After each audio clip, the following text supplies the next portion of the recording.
Greetings, my friends, on this somber 2-year anniversary of the October 7th attack. I do have some thoughts on this that I want to share, but first, sam@whatsrightshow.com. That is my email. @whatsrightsam is where you can find me on X, formerly known as Twitter. The What's Right Show is brought to you Monday through Friday, 1 to 3 p.m. by Sam & Ash Injury Law, the only law firm to trust for your injury case. So obviously 2 years ago, I remember exactly where I was. I was in bed. I picked up my phone, as I do. The weekend, start looking at the news, actually at X, and begin getting word of a horrific attack unfolding in Israel. The scale of that attack, the sheer magnitude of it, really wouldn't sink in for hours, if not days. The details, as they became available, were nothing short of absolutely horrific. 1,200 plus Israelis, civilians and security forces, were dead. There were several hundred young people slaughtered at the Nova Music Festival. By the way, I always mention this. The Nova Music Festival, this was an idealistic group of people. These are people, if you had talked to them, young Israelis, just talk to them about this, many would have said that they are friends of the Palestinian people, want peace with Palestinians, mercilessly slaughtered. They were tortured. The militants, the terrorists, did unspeakable things to them there. Multiple reports confirm that body parts were cut off of people that they were still alive, tossed around cavalierly, jokingly, all on camera. It was horrific stuff. The militants, the terrorists, went door to door, executing families in various kibbutzes. These are villages, outposts on the Gaza border there. They slaughtered families. They killed parents in front of their children. They killed children in front of their parents. One family was tied together with chicken wire and burned alive. In just one kibbutz called Nir Oz, 46 civilians were killed, elderly victims, including Bracha Levinson. She was shot in her living room, and it was all captured on video. The militants, the Islamist terrorists, captured it all. They wanted to use it. They were proud of it. They have since used it for propaganda purposes. Grenades were thrown. Houses were set on fire. Victims burned alive. Torture and mutilations. Sexual violence.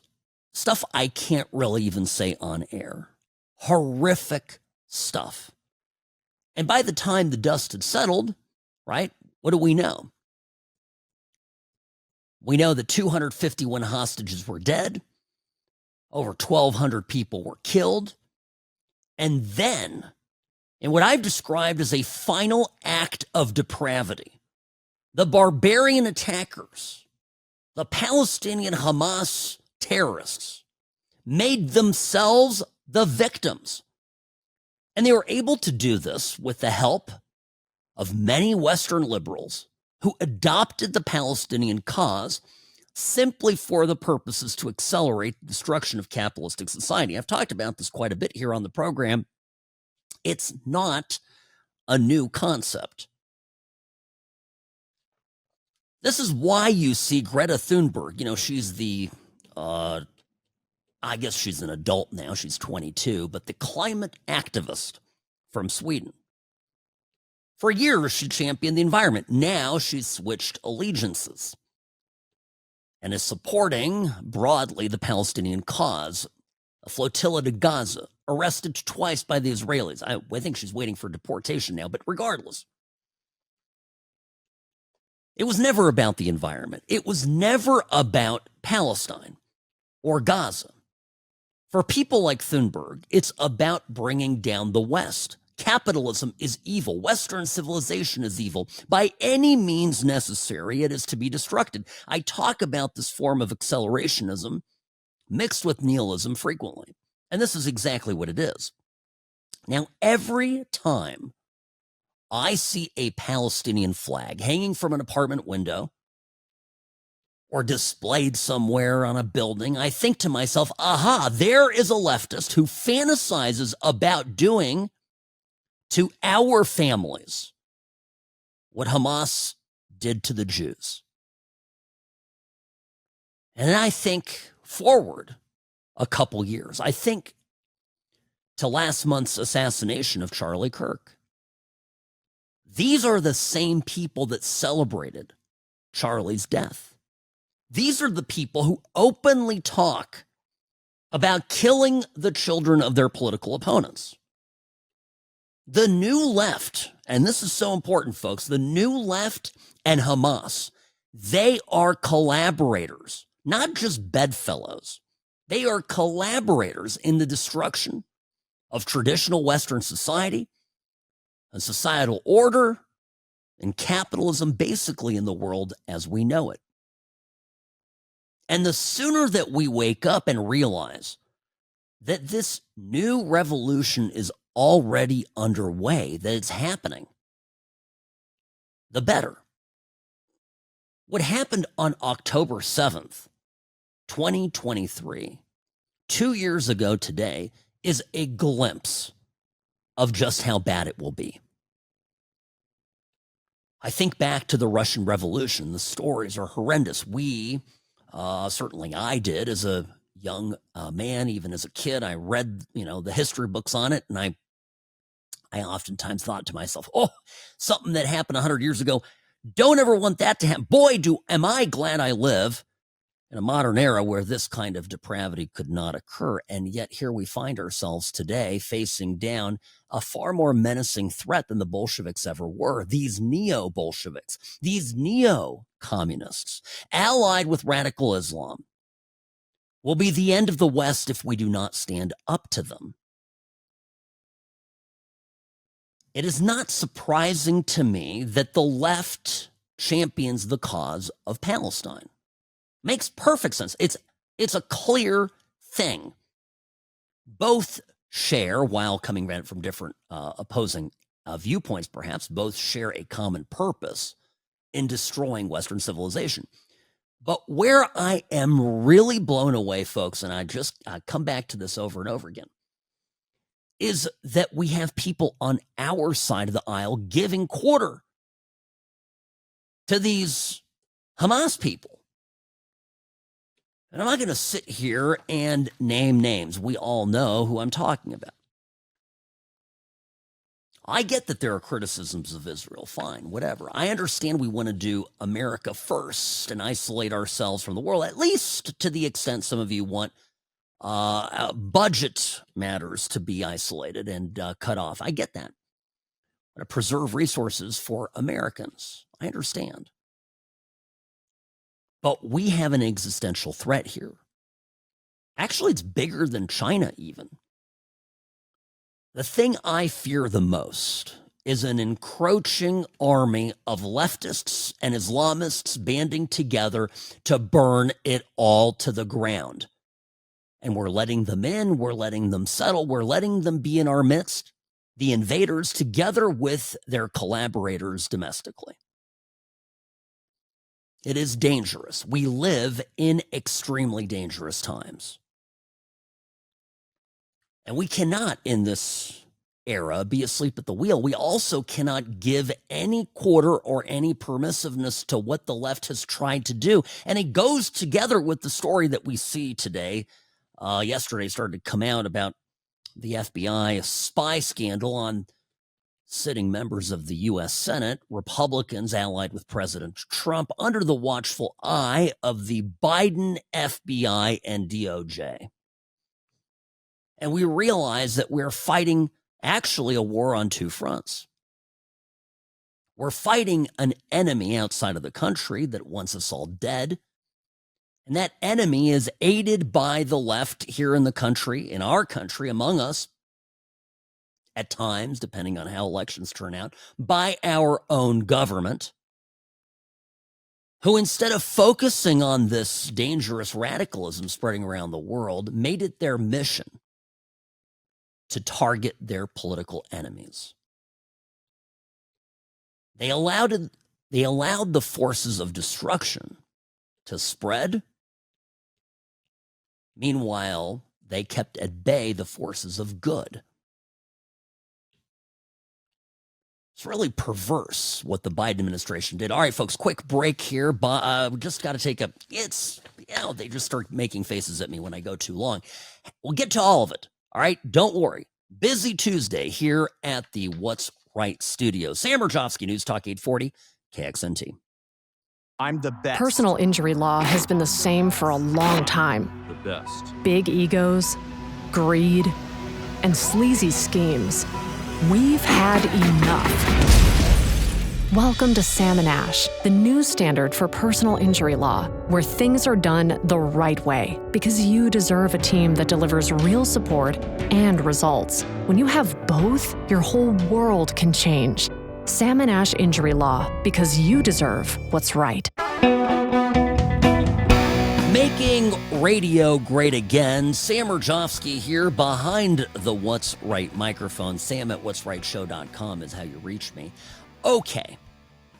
One thing that just, we're going to talk briefly. One more remark about October 7th.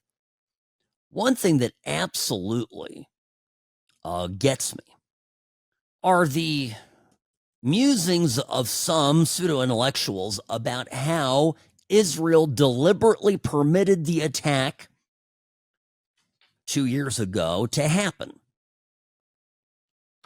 There is a theory, right? There's this, I'm hearing it more and more often. Israel allowed it to happen just like we allowed 9/11 to happen, just like we allowed, this is according to some people, allowed the Japanese to attack us at Pearl Harbor. You know, I think people forget where Israel was in the days, weeks, and months before October 7. And the definition, if you go through that period of time preceding the attack, is chaos within Israel's institutions. The left in Israel was waging a war, literally not against their external enemies, but against their political opponent, a man named Benjamin Netanyahu. Netanyahu was on the ropes, basically out of power. He was, they were intent on putting Netanyahu in jail. There are, believe it or not, it's right now we see the left sees, and the West tends to see Israel through a singular lens as one country, but they've got their internal political differences. And those political differences really fractured the country, frayed I'm convinced the ability for the various branches of the military and the secret services to be proactive, created a lot of havoc. And listen, it's as simple as that. And it's actually where we were in the last 4 years in the U.S. with the Democrats running around, hunting down conservatives, going after the president himself, any of his allies, even sitting members of Congress, all to get Trump, all to distract us from the mission, which, when it comes to the government, ought to be protecting us from our enemies abroad. But no, the FBI put on the shelf investigations of, for example, Islamic terror. They put on the shelf investigations of Antifa, of leftist violence. What did they do in its place? They went after, remember, right-wing violence, white pride violence, all the stuff it was nonstop. They made domestic terror, which they defined, of course, as right-wing groups primarily, They made that the top priority of the administration. In fact, they spent much more time investigating, charging, prosecuting, and imprisoning a bunch of grannies that went to the Capitol on J6 than actual real enemies, spies, military combatants, and others who are flooding in the country through Biden's wide open southern border. I'm convinced that when the dust clears, we will find out that the orders to stand down on some of these investigations were given deliberately for the purposes of allowing those malicious forces to operate freely within our country, and secondarily, to prevent embarrassment for the Biden regime. That's the state of things over the last 4 years. We have to remind ourselves from time to time that even as bleak as it might seem right now, we are orders of magnitude better off than we were just 1 year ago. I look back at clips. Folks, I sometimes will look back at something that happened in the news, will pop up from a year ago, meaning October, right before the election. And oh boy, I go back to that moment. I think it was peak insanity. We had Joe on the way out. He was basically done pretending he was competent, so he was just off wandering the hallways of the White House.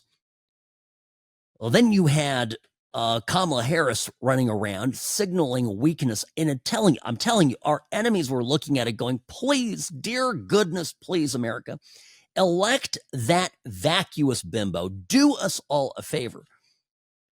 And although I felt good about the election, you and I, we spoke about it every day here on the show. I gave you all the reasons why I was optimistic. Many of you would write me and say, Sam, you're being overly optimistic. Be careful, be careful. We felt this way in 2020. I pushed back and said, no, we didn't. It's a different situation today. But the X factor of the cheating was always there. The specter of it looming over what otherwise should have been a clear-cut predicted victory for Donald J. Trump. Anywho, it worked out, didn't it? Whew, thank goodness. But it didn't need to.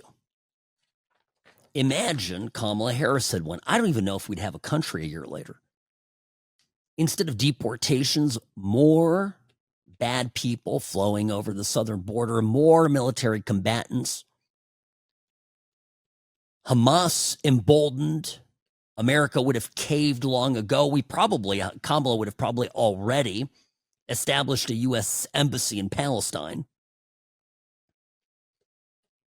I don't even know if Israel would have a chance. Well, Israel, setting that aside, I don't know if we'd have a chance.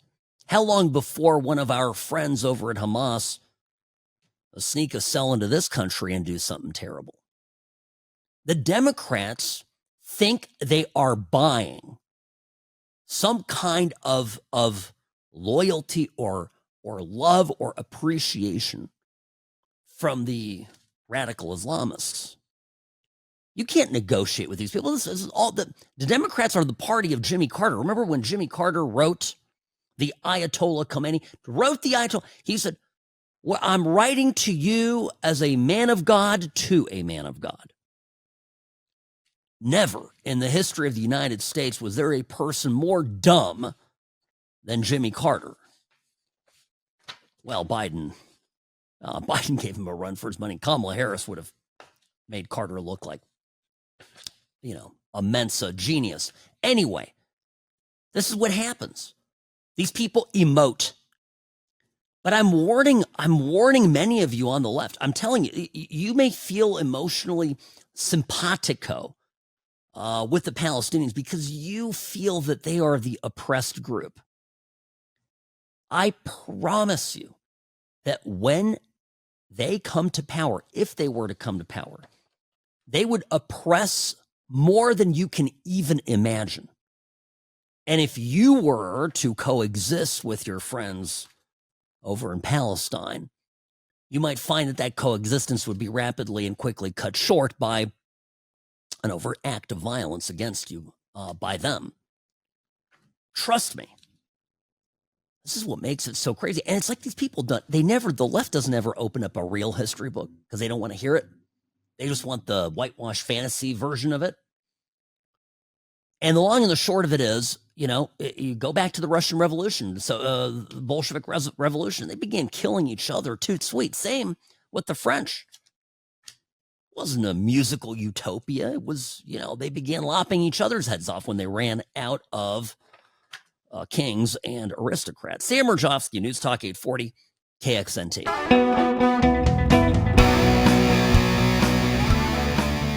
Well, this is some news story I think we all can relate to. The University of Cincinnati found that drivers were more likely to honk after being cut off by a vehicle bearing a political bumper sticker. That's right. So if you are driving along and you perhaps change lanes, somebody behind you, some crazy liberal, is going to get real mad if they see a Make America Great Again sticker on the back of your pickup truck. Sam Mirejovsky, News Talk 840, KXNT. Greetings, friends, and welcome to the program. This hour brought to you by Sam & Ash Injury Law, the only law firm to trust for your personal injury case. By the way, this does happen. Here in Vegas, happens in California on the 15. A lot of people take the 15 between Vegas and SoCal, and people get mad when they see bumper stickers. I've handled cases like this. And I'll get a call from somebody saying, I think they were just pissed off that I had a Trump sticker. My answer to them always is, yeah, I bet they were. But that doesn't give you license. I'm speaking now to the libs out there. It doesn't give you license to do crazy things. Just drive. Take a deep breath. And be safe out there.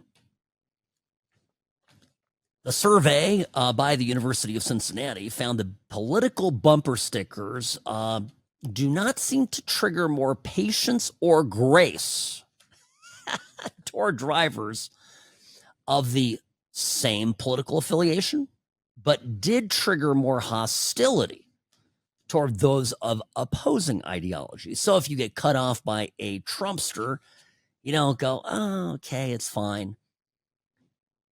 And then apparently, but then you get more upset if it's a lip, or vice versa. I don't know. I when I see a Trump bumper sticker on the road, Robbie, I always give people a thumbs up.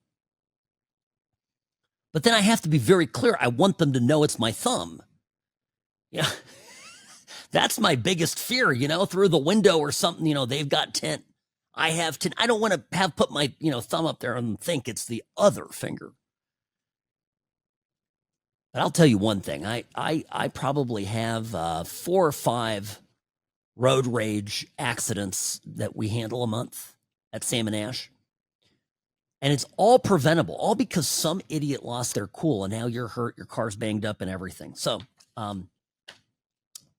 just ignore the bumper stickers out there or drive really carefully, especially when passing small Subarus and other crossovers. Could prove deadly. All right, folks, I'll tell you, this scandal developing on the Hill yesterday with the FBI having been found, Jack Smith, DOJ, working in cahoots to spy on 9 Republican senators. This is outrageous. Lindsey Graham, Marsha Blackburn, Ron Johnson, Josh Hawley, who is spitting mad today, by the way. They all are, actually. Cynthia Loomis, she's from Wyoming. Bill Haggerty of Tennessee. Dan Sullivan up in Alaska. He's the senator better known as not Lisa Murkowski. Tuberville, Mike Kelly of Pennsylvania. That's the 9. Now, I was watching last night on the couch. You'll have to forgive me for admitting this. I was watching Abby Phillip. I put it on, actually I got a call yesterday, Robbie. Somebody asked me if I wanted to be on the panel. If I'd want to go on Abby Phillip. But apparently I'd have to fly all the way to New York and then fly back, which isn't the end of the world. But so I was watching Abby Phillip more kind of, I see the show all the time, but I was kind of picturing myself on there and what I would say to these crazy libs. Jeff Toobin was there. Now, Toobin is constitutional law analyst. He's also world famous for, how do I put this nicely, spanking the monkey while he was on a work Zoom call at the newspaper he once worked at. That's right. He was engaged in self-pleasure on full view of 30-odd colleagues. To call it an embarrassing moment would be an understatement. Nonetheless, Mr. Toobin has resurrected himself, is back on television. Listen, if that happened to me, and I dare say it would not, but if it happened to me, I would walk around everywhere with a brown paper bag over my head. Hell, I don't know if I'd even leave the house. This guy goes on national TV like nothing happened. Oh, I'm sorry, whoops, it just kind of came out and there I was. I didn't know the camera was on. Well, that was the worst excuse of it all. I didn't know the camera was on. Anyway, what's he doing with the camera off? It's so bad. So bad. Jeff Toobin, last night on Abby Phillip, goes, this is nothing burger. This is nothing. They knew about this. This isn't a new revelation. These people lie with such facility. It is a new revelation, okay? Let me tell you how it got revelated. There I go. I'm getting all tongue-tied again. They found this out because some DEI bimbo at the DOJ was re-upping her classification on wiretaps, getting recertified on her FISA warrants or whatever it was, and put this down as an example of the good work that she did. This idiot in today's climate put this down as like on her resume, like, oh yeah, look at me, I spied on 9 sitting U.S. senators. Ain't no thing but a chicken wing. Bet you didn't know that. Isn't that interesting? Here's Senator Ron Johnson last night, press briefing with fellow GOP senators. Reporter asks him, wait, are you saying that Kash Patel wasn't aware of this until a whistleblower? I'm confused, because that's the narrative right now. Oh, this is old hat. We knew this months ago, blah, blah, blah. Are you saying that Director Patel was not aware of this until a whistleblower came forward? I'm just a little confused on that. No, it wasn't. In this case, it wasn't a whistleblower. It was literally somebody reapplying for a certain recertification on what they call their CAS system. And again, either this person was so low level and just didn't understand the implications of literally approving a subpoena on members of Congress, or the FBI under Biden and Obama was so cavalier about their partisan actions that she didn't think much of it. So she included this, which we find shocking, the subpoena on members of Congress's call records, as part of her application for recertification. That's how this came to light. There it is. These, by the way, they are mad. And I don't think you can blame them. This is really unprecedented stuff. Don't let anybody tell you otherwise. John Solomon, who has got a great deal of sobriety when it comes to the news, founder of Just the News, he's been on top of the story since it broke. And one of the things that he did is he went around and spoke to different people who have some knowledge of this, how these systems work. And one of the people he spoke to was a guy named Bassem Youssef, who is retired. I've got it here in my stack of stuff. I'm going to read this. He's a retired unit chief from the FBI's counterterrorism division. And he told John Solomon yesterday that the targeting of members of the House and Senate is highly unusual. Quote, you're talking about members of the Congress and the Senate. Those are protected entities. When you talk about members of Congress, those are highly sensitive targets, and they demand a higher level of predication for getting a warrant. Now, what's predication? Predication is basically your statement of facts, the basis by which you're establishing there's a reasonable suspicion, there's a basis for having a judge give you the warrant. Don't tell me, and I don't even want to hear it. Just telling you right now, do not send me this email. I know there's a couple of you out there I know that are going to do it. I'm just saying don't. But Sam, a federal judge signed off on this. It's not spying. What? First off, take a look at some of these judges. They would sign off on Trump's death warrant if they were given the opportunity, okay? But the other part of this is, even if it's not a partisan judge, I'm telling you this as a lawyer, it's just a very common sense thing. The judges presume that what you're writing on the application is true. Why? Because you're attesting to it under penalty of perjury, A, and you're putting your entire career, your government pension, your law license, if these people are lawyers, you're putting it all there. It's like, I am staking my credibility, everything I have in my being, I'm putting it all in this piece of paper, signing my name to it. The judges don't go in and read these applications and think to themselves, "Oh, well, I don't know about this. So, Mr. Smith, are you sure that these facts that you?" No, that's not. There's a presumption that what is written in there is correct, and based on that, the judge approves or not. Of course, these judges were inclined to approve. They're also a little bit afraid when it comes to members of Congress. So the real scandal hasn't even broken yet. Wait till we get into these predications. My understanding is that these predications were less than a page long.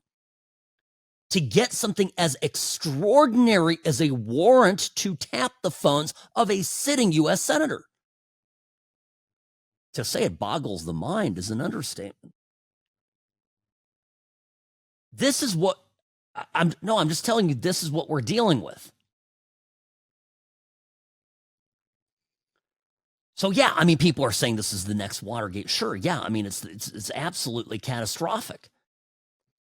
And when I talk to you about these applications, these warrants, whatnot, the Dems, in their zeal to get Trump, they broke the system of trust, of established norms, of standards, of rules, of law. They broke it. And today, conservative social media has just exploded with desires for punishment. I got to be careful the words I use. I don't want to get accused of promoting violence. I was going to use the word bloodlust, but I don't mean it, obviously, in a physical, corporal sense. Talking about accountability, investigations, prosecutions, convictions, and jail time. If we don't do this, the Democrats will do it again and then some. We have a limited time to get accountability. Now, Grassley spoke, of course.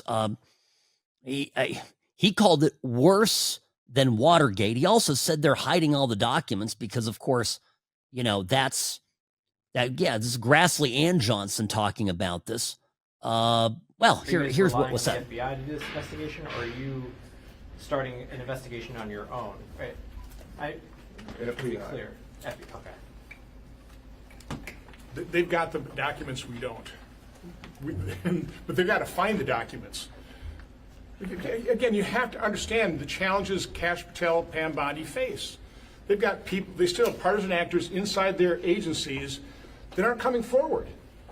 They're asking the questions. They're looking for this stuff. This just happened to occur because somebody was re-upping her certification and put this basically, as proof that she was, or this person was able to be recertified.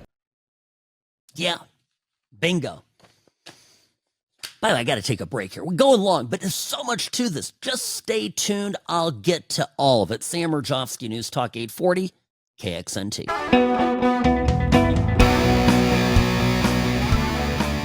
As we reflect today on the 2-year anniversary of October 7, one of the things I opened the program with today is talking about the real radicals that were allowed to run amok in this country during the 4 years of the Otto Penn presidency, while political opponents of the regime were mercilessly hounded. Sam Mirejovsky, News Talk 840, KXNT, The What's Right Show, brought to you by Sam and Ash Injury Law.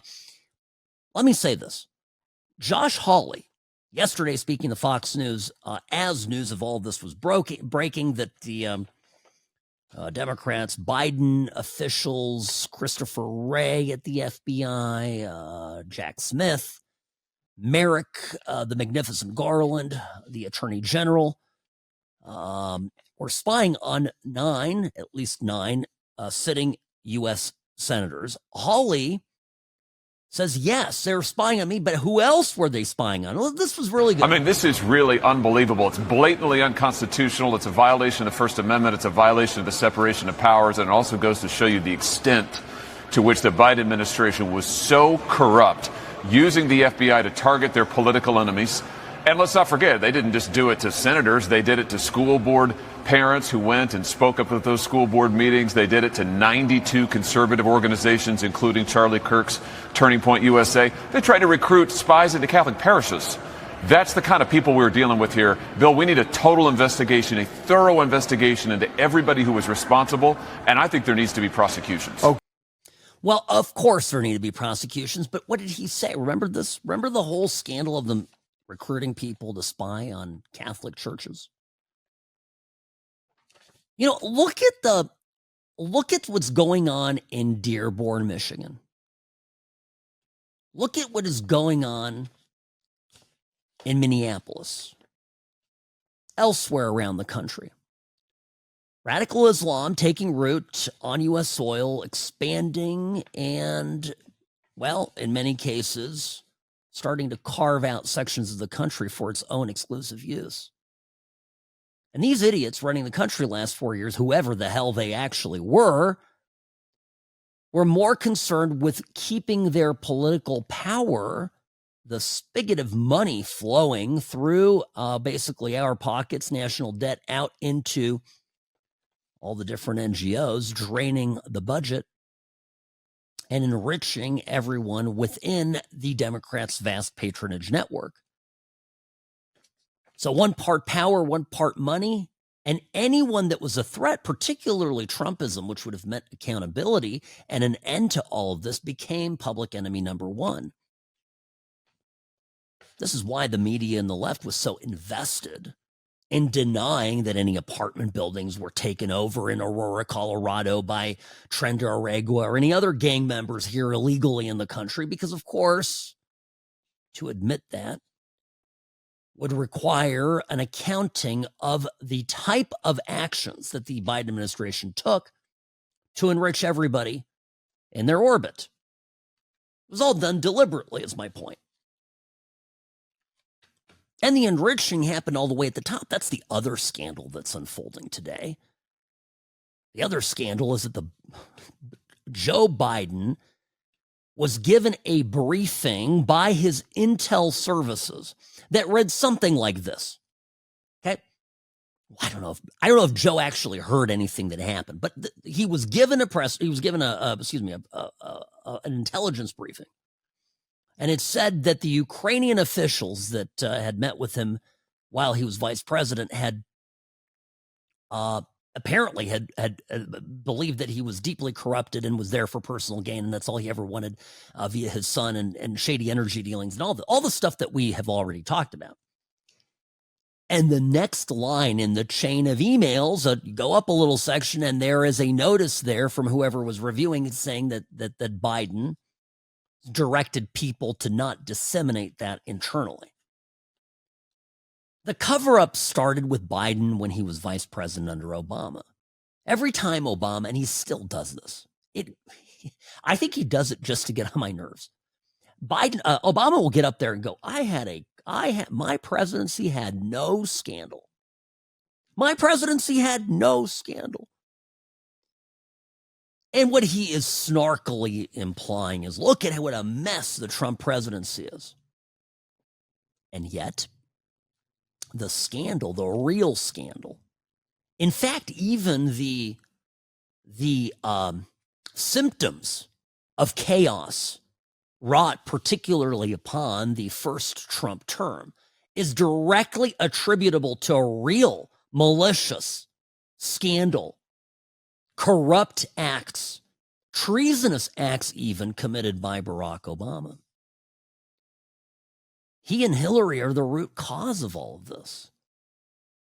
That's the genesis. You go back to, they're the original villains.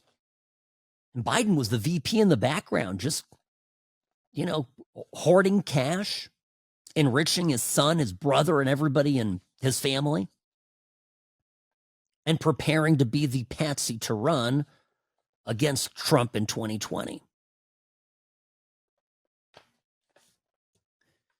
Well, we'll get into this. There's more. I mean, it's just so crazy. And the reactions from this denialism, pure, unadulterated denialism. All right, the What's Right show brought to you by Sam & Ash Injury Law. Another hour of it up next. Don't go anywhere, folks. I'll be back.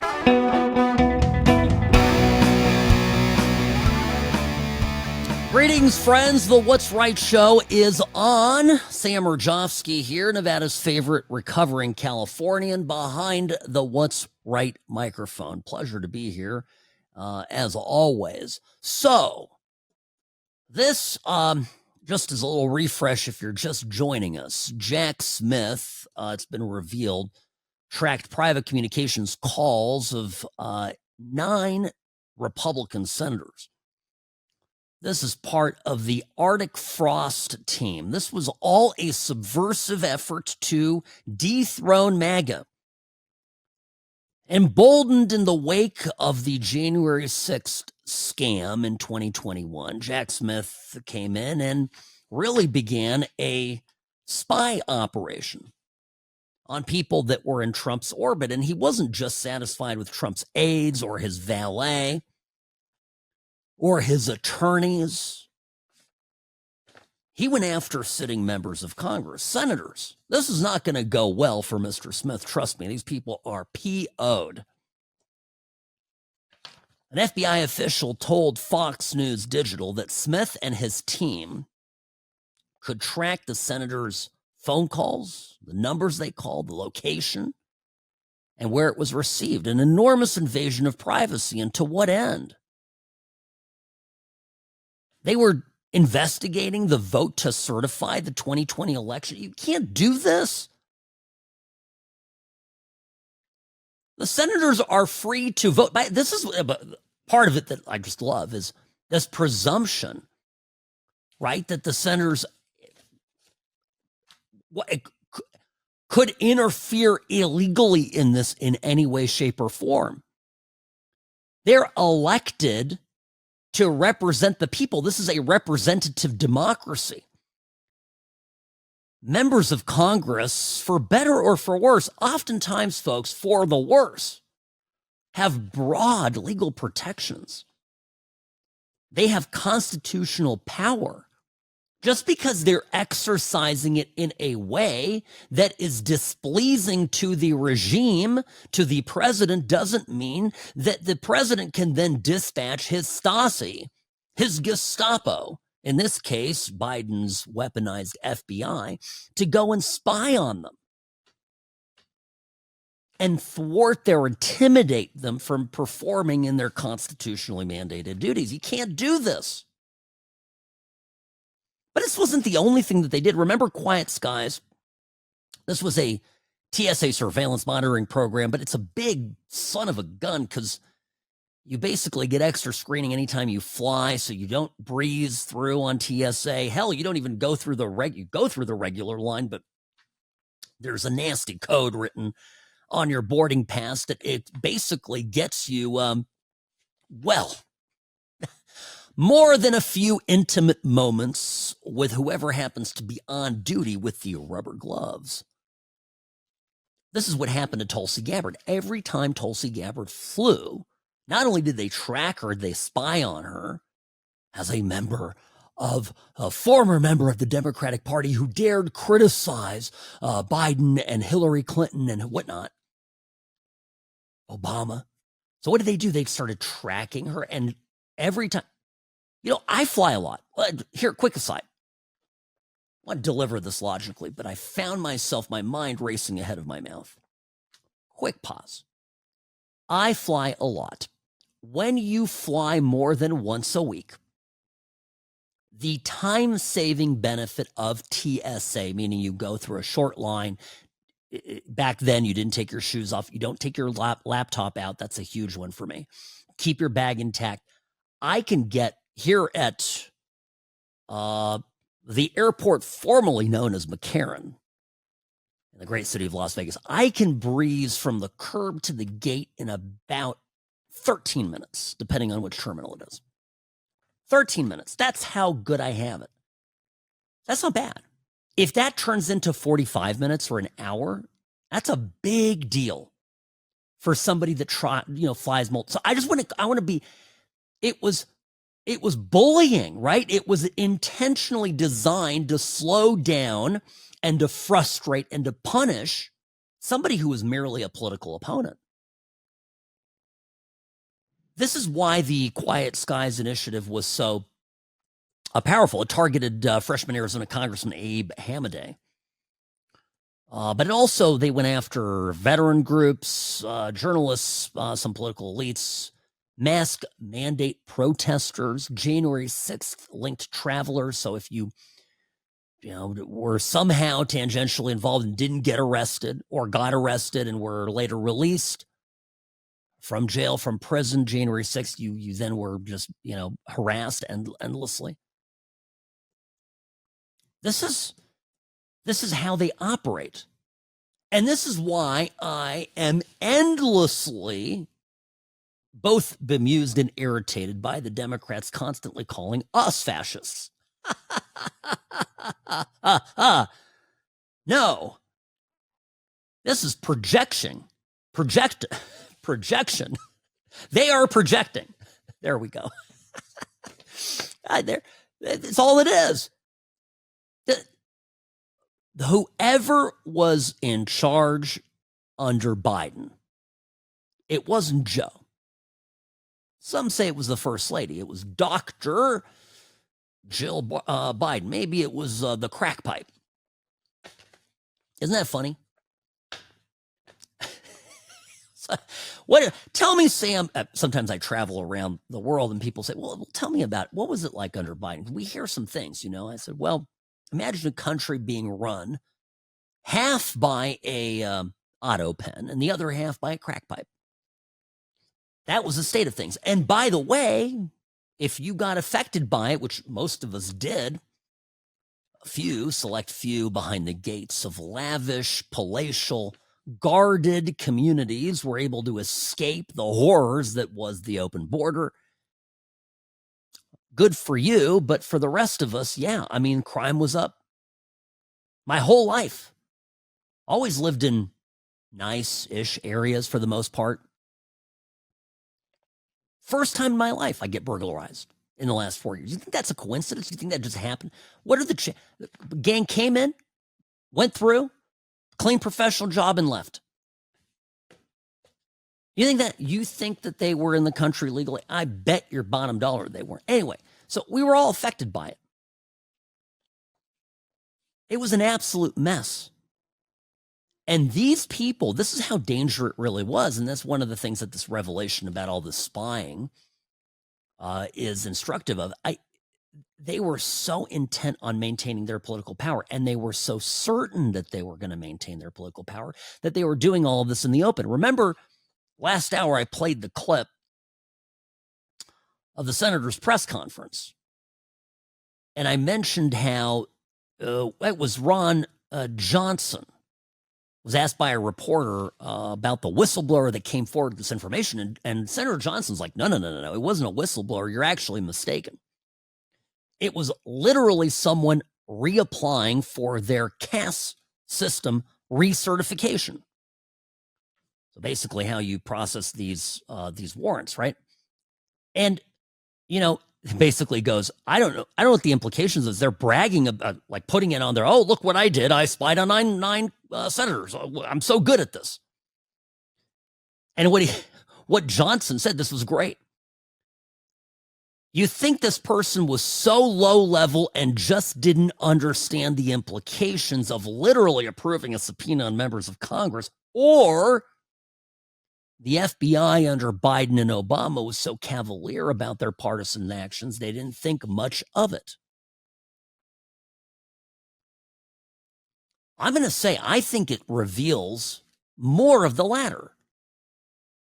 I think it reveals that the Biden administration was working extremely hard to stay in power, were convinced they would stay in power, and became sloppy. Now, some of you are longtime Samsonites, listeners of the program, if you will. And you remember what I told you.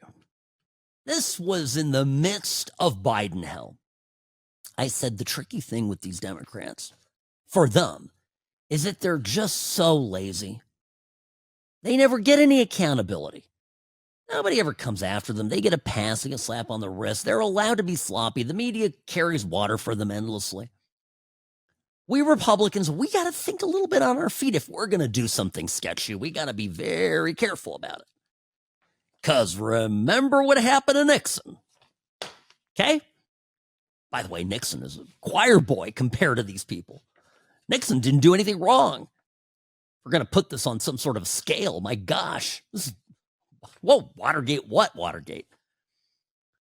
But the Dems all got so certain that they were going to get away with it. They were so certain that they were doing God's work in eliminating the Orange Hitler. They were so certain and confident that they just weren't even hiding it.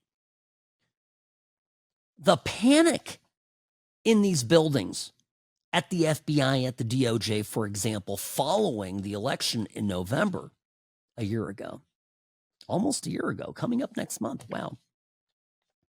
Must have been unbelievable. Grown up watching those World War II movies of the last days before the fall of Berlin, you know, and the Nazis are running around, you know, burning fires everywhere of documents. They're just dumping stuff in the in the burn bins. Hitler's down there poisoning his dogs. That's basically how it was. That's how I picture it all unfolding, but they just didn't even get to all of it. There was so much.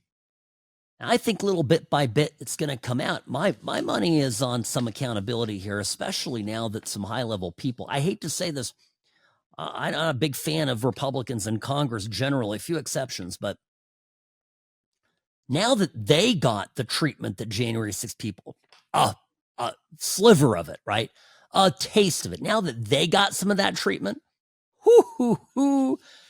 I wouldn't trade places with Jack Smith for anything in the world. The Sam Ash team, they wanted me to have the best care. They had my interests at heart.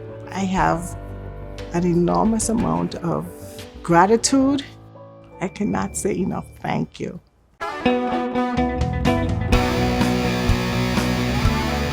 Yep, the senators on Capitol Hill targeted by the Biden administration are spitting mad. Can't blame them. They've been spied on, they've been lied to, and these revelations coming out are feeling a little bit like just the tip of the iceberg. Sam Mirejovsky here behind the What's Right microphone. Friends, I'm appalled, I'm not surprised. I think that's how I would sum it up.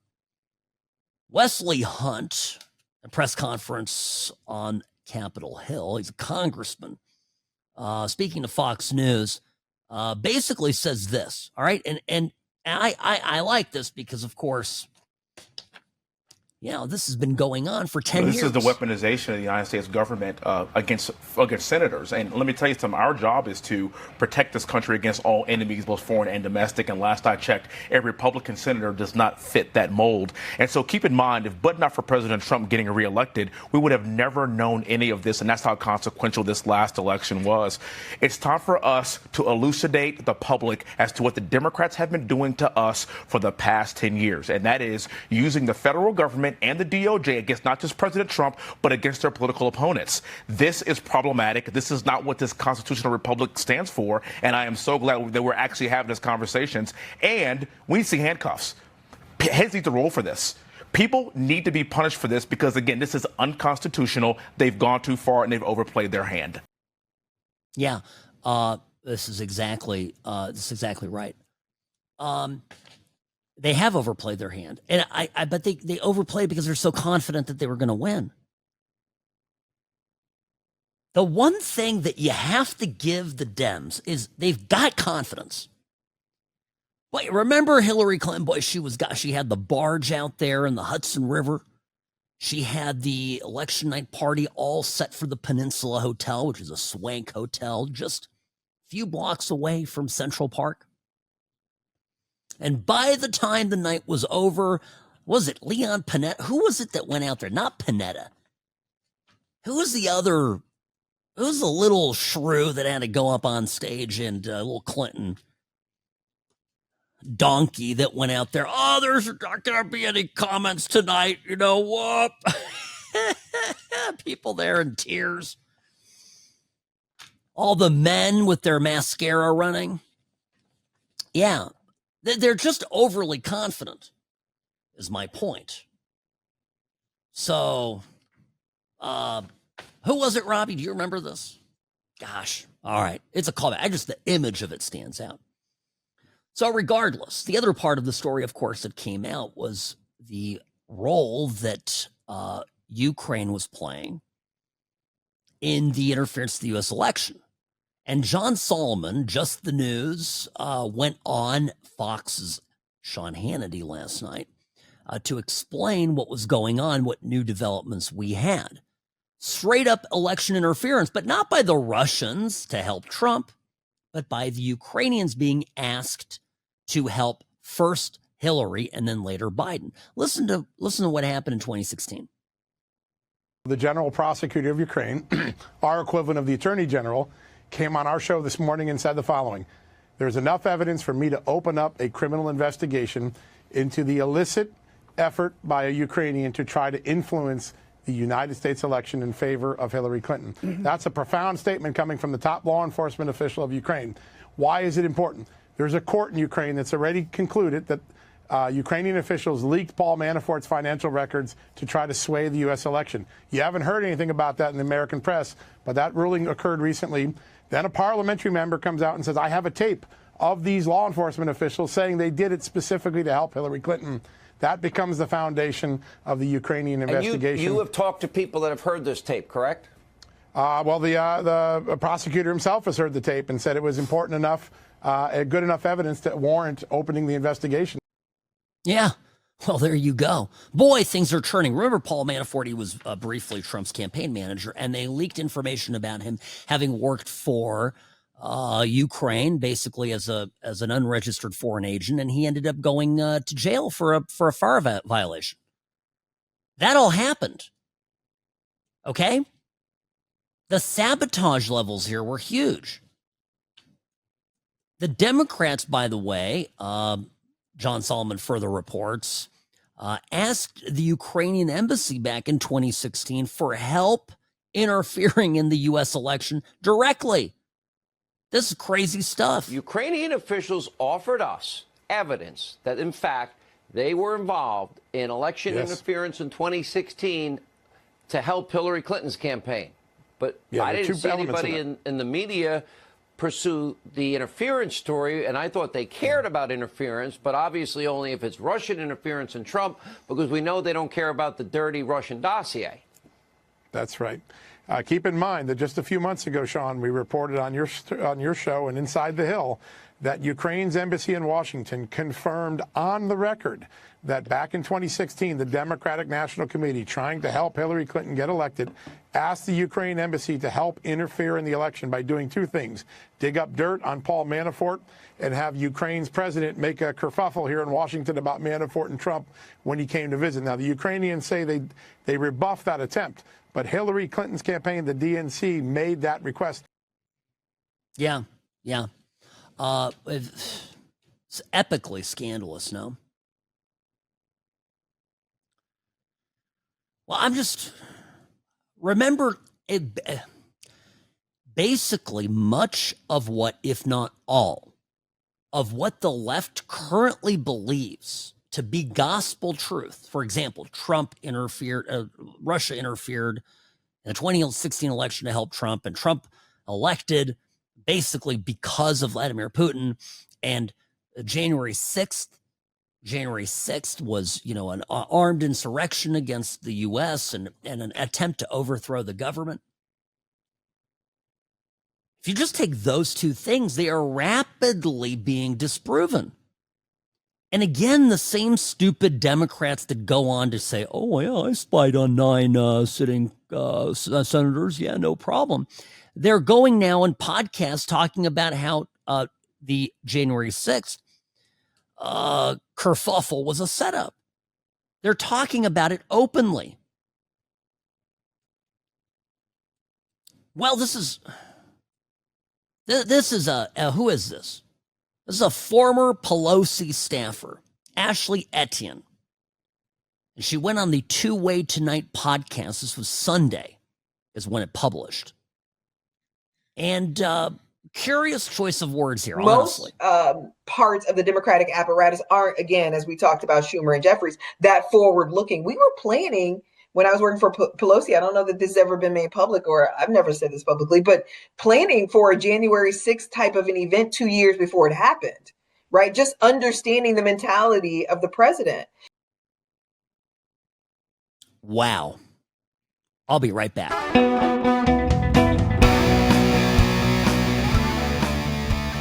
Hey, here's an idea. If Republicans in Congress are so pissed off about the spying scandal, obviously it implicates judges who signed off on these warrants, go impeach some bad judges. That is something that they could do almost immediately. Sam Mirejovsky, News Talk 840 KXNT, the What's Right show brought to you by Sam and Ash, Injury Law. Don't wait. Don't handle it on your own. Don't try to do it yourself. Hire the most trusted name in personal injury, Sam and Ash Injury Law. In 15 minutes or less, you can get Sam and Ash to work on your case. They begin working on it right away. Easy peasy. 702-820-1234. Accidents and injuries in Nevada and California, because you deserve what's right. Now, the question of judges. Look, I want to be clear. During the Biden administration, Obama too, the types of judges that were put into positions, important positions, federal judgeships, terrible people. And not just that they're, ideologically radical, but they're also idiots. Legally, they're idiots. Well, by the way, just this morning, I saw this. Hold on, let me pull this up. The lady that pulled out a gun, Boston officers pulled out a gun. Gosh, they've already released her from jail. Some judge has already let her loose, says she's not a threat to the public. Are you kidding me? That person should not be out on the street, but nonetheless, this kind of stuff happens. Now, the other story, this was a couple days ago. I know I didn't get into it. This was the Kavanaugh would-be assassin. The judge, Deborah Boardman is her name, said that Nicholas, who now goes by Sophie, yes, this would-be killer of Kavanaugh's and other Supreme Court justices, conservative justices, who traveled across the country from California to D.C. with a gun and a plan. He had zip ties, he had a rope. He was ready to do it. He was let off with a very minimal punishment. This is terrible. I mean, it was eligible for north of 20 years. Well, I think, what did he get again in the end? 8? It's absolutely horrifying. Absolutely terrible. At least 30 years. At least, that's what he was facing. Got 8 years and 1 month. That's just, the whole thing is being presented as some sort of a trans coming of age story. Boardman said she, speaking of the male defendant, she has taken full responsibility for her actions. Quote, I take into consideration the conditions of pretrial confinement and the fact that she is a transgender woman and will be sent to a male-only Bureau of Prisons facility. Wow. You get the trans discount when you go before a Biden judge. Now, when she was getting confirmed, Senator Kennedy asked her a very simple, straightforward legal question. And it's about the rational basis test. Now, what is the rational basis test? You have different tests for determining whether something's constitutional. This is basic con law 101. Every law student, if you go to law school, any law school, they teach you what the rational basis test is. And it applies to stuff like economic regulations, basically, things that don't really implicate anything, any protected classes or true constitutional liberties. So tax policy, right? Zoning laws, that kind of thing. And all it means literally is that it has to be rationally related to a legitimate government interest. And it doesn't have to be perfect. It just can't be like random, can't be arbitrary. Has to be reasonable. It is the lowest of the constitutional tests. It is unbelievably basic. Even I, a personal injury lawyer, know what the rational basis test is. Here is the Biden judge who let out this trans person because, she tried to kill a few Supreme Court justices. By the way, she's trans, so whatever. We're going to do this. Here is her getting asked this question about the rational basis test by Senator Kennedy in her confirmation hearing. Judge Boardman, good morning. Good morning. Tell me what the rational basis test is. Thank you, Senator Kennedy, for that question. I understand that is probably the first level of review in a constitutional question. And certainly if that matter were before me in a constitutional matter, I would research the law, including Supreme Court precedent, binding Fourth Circuit precedent, and I would apply it where applicable. What is it? Can you define the test for me? I cannot, sitting here right now, sir. Whenever I'm faced with any new legal issue, I do the research and I find the answers through research in the case law. Okay. Yeah, okay.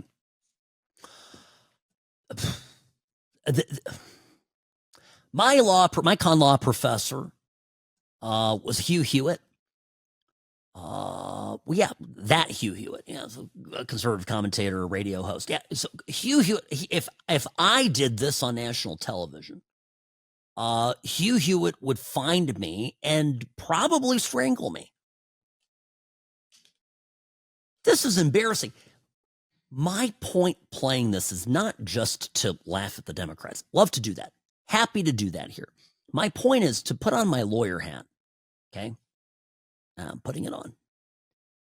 As a lawyer, if you as a judge, as a future federal judge, can't answer a basic question like that, you probably shouldn't be a judge. And if somebody is putting you there, i.e. the president or whoever's running the White House at the time, if the president has selected you, there's a committee of people reviewing your qualifications, et cetera, asking you questions like, before you go, to the Senate for your confirmation hearing, you've been through a vetting process, and people in that process ought to be asking you basic questions. Now, it all comes down to what matters to the president. Bush got into this problem, by the way, when he tried to put Harriet Miers on the Supreme Court, and she proved to be an absolute dunce. Incidentally, I think I'm very good at radio. I'm an excellent personal injury attorney. I would make a terrible Supreme Court justice. It's just not where my brain goes. It's not who I am. I would not accept a nomination to the Supreme Court. There's just different things that we're capable of and we're good at. Harriet Miers was not good at that, but she was being put on there because she's friends with W. This woman clearly, and this is across the board, I think very true with Biden appointees, across the board, all that mattered to the Biden administration was ideology. That's it. The touchstone here was ideology.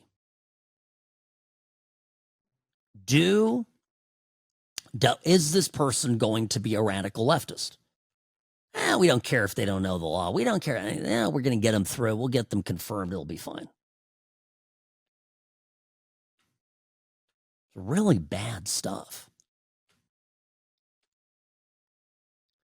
Look at Ketanji Brown Jackson. The Supreme Court term started yesterday, and I read an article somewhere. I don't remember where I saw this, but basically the idea or thought that was being put forward in the article was that Ketanji Brown Jackson doesn't actually care about making real legal arguments.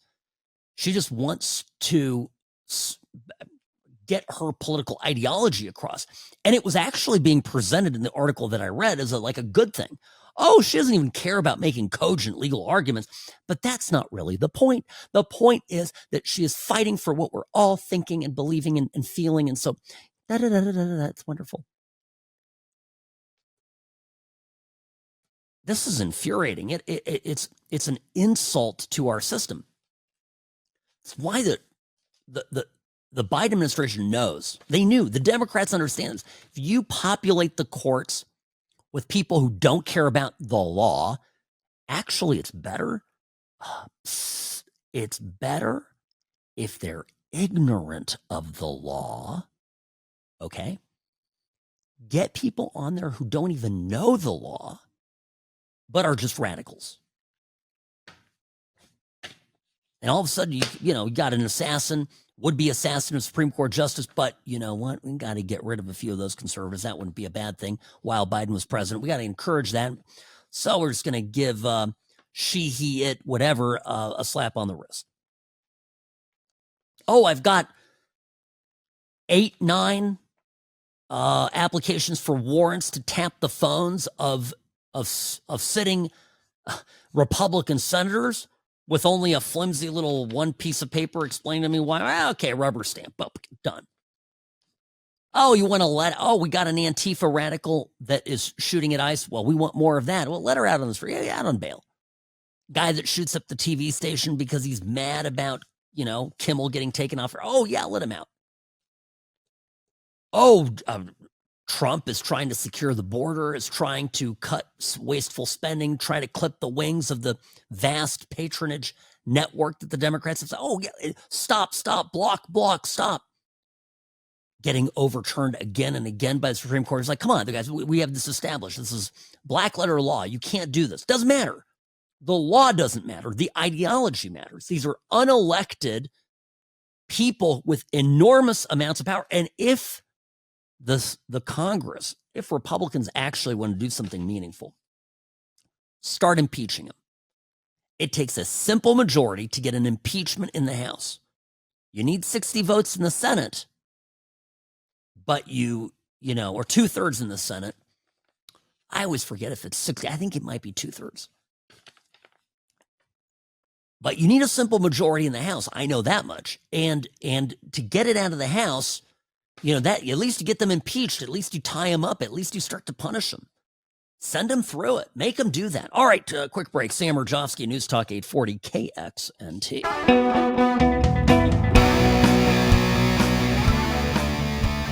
Sam Mirejovsky behind the What's Right microphone. Greetings, friends. Welcome to the program. Speaking of judges, the Washington Post is celebrating the choice of judges, the choice of judge in the Comey case. Yeah. It's a giant puff piece on the Michael, his name is Nachmanoff, a former public defender nominated by President Joe Biden. Oh, he has a reputation as a measured jurist. His quiet reputation, observation, exacting legal knowledge. Yes. U.S. District Judge Michael S. Nachmanoff, known for his stone-faced demeanor on the bench, can sit for hours of legal arguments or witness testimony before asking a single question. A rarity among the judges in the Alexandria courthouse. Blah, blah, blah. This is why it's going to be tough to get anything done in Washington. This is why the Democrats are so certain of their successes. In their crimes. They just know they're going to get away with it. Well, the judge has a lot of discretion at the trial court level. He does. He can throw the case out, but it can get appealed, and then the Court of Appeals can remand it back, and presumably the prosecution, if they feel that there's a conflict of interest, can try to have a different judge appointed, but they're probably mostly libs on that circuit. Sam Mirejovsky here behind the What's Right microphone. Okay. Sam@what'srightshow.com is my email. Best place to reach me. And of course, follow me if you don't already. Follow me on X. That's the app formerly called Twitter. You can do it both online or you can download the app to your phone. I actually like the desktop version of it quite a lot. So go on there, find me at What's Right Sam, click to follow, and look forward to hearing from you there. Okay, so the invasion of Illinois is underway. That's how the Democrats are going. The Democrats have gone full force arguing against deploying the National Guard. And my favorite thing is, Robbie, they put out these videos, okay? These are videos where the Dems have basically are going around Portland. They're going around Chicago, nice parts of Chicago, nice parts of Portland. They're like, oh, look, there's nothing going on. And this is bananas, right? I mean, there are parts of Mexico City that I feel comfortable walking around safely. But then there are lots of areas where you wouldn't dare go. And the problem is that we understand, right? We understand that these jurisdictions that have decided to favor the criminals over the law-abiding citizens are naturally, one, going to have more criminal activity. We just understand that. That's cause and effect. But two, we also understand that to hide the rising level of criminality, they selectively report on, nice areas, and then they underreport crimes that have been committed. They cook the books, is another way of putting it.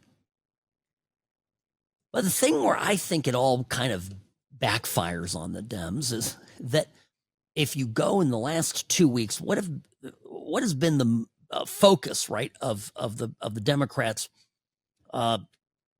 public argument? What have they been fighting for in the last 14 days?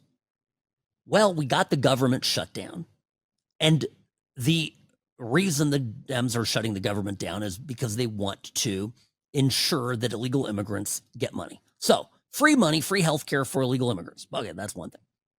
The second thing is they're fighting all of these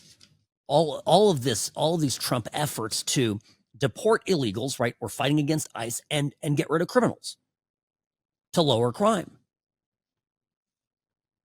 My sister was with her family recently in Washington, D.C., and every Uber driver they talked to would ask, curious, so tell me about the crime crackdown. Everybody was like, wow, D.C.'s never been safer. It's unbelievable. We are so safe. Now, I'm just, that to me is, is proof positive. People would take videos before. Look, it's so safe in D.C. It's so great. It's no problem. And, and so I think this is it's a losing proposition. You're arguing for more crime and free money for illegals. And by the way, how is Trump doing? How are Trump's approval numbers doing? Well, last night, Harry Anton on CNN. No, actually, this was this morning. Forgive me. Got into the approval numbers, and, well, things are pretty good. You go back to October of 2024, 44% of the American public viewed him favorably. Now, despite everything, look at this, 43%, which is well within the margin of error of that 44%. And here's the thing to keep in mind. This was good enough to get Trump reelected back in 2024. And Donald Trump is basically at the same point here right now, which I think would surprise a lot of folks, especially a lot of folks on the left who very much disagree with a lot of what Donald Trump has done. But what do you see is underneath that and driving that? Why is he basically the same? Okay, to quote the esteemed caller Dennis Green, the former head coach in the National Football League, Donald Trump is who the voters thought he was. What are we talking about here? Well, is Trump doing what he promised in the 2024 campaign? Yes, 52%. The majority of Americans say that Donald Trump is doing what he promised compared to 48% who said no. So what essentially is going on here is the voters expected all of this from Donald Trump. The majority did, and that is why his favorable rating, simply put, has not really moved all that much compared to where it was a year ago. Trump is basically doing what the American people thought that he was going to do. Indeed, if you look at the numbers, Trump has basically the steadiest favorable rating this much through a presidency of any president on record, and it's basically where he was a year ago, good enough to get him reelected. I can't speak for the Democrats, but I can tell you that every Republican in my lifetime ran on I'm going to do all this stuff, I'm going to take care of it, close the border, etc., and then didn't. He got convinced as soon as he got into power that he had to be compassionate, be bipartisan, he got to make inroads and reach out across the aisle, all that nonsense, blah, blah, blah. How many people are in Trump's ear telling him to moderate? How many people are constantly saying, oh, you shouldn't do this, you shouldn't do that? Well, it's not me. Trump ran on this. He ran on cutting benefits to illegals. He ran on closing the border. He ran on being tough on crime. That's what people want, and he's delivering on it. It's beautiful. All right, Sam Mirejovsky, I'll be back tomorrow. Fear not. The What's Right show brought to you by Sam & Ash Injury Law, because you deserve what's right.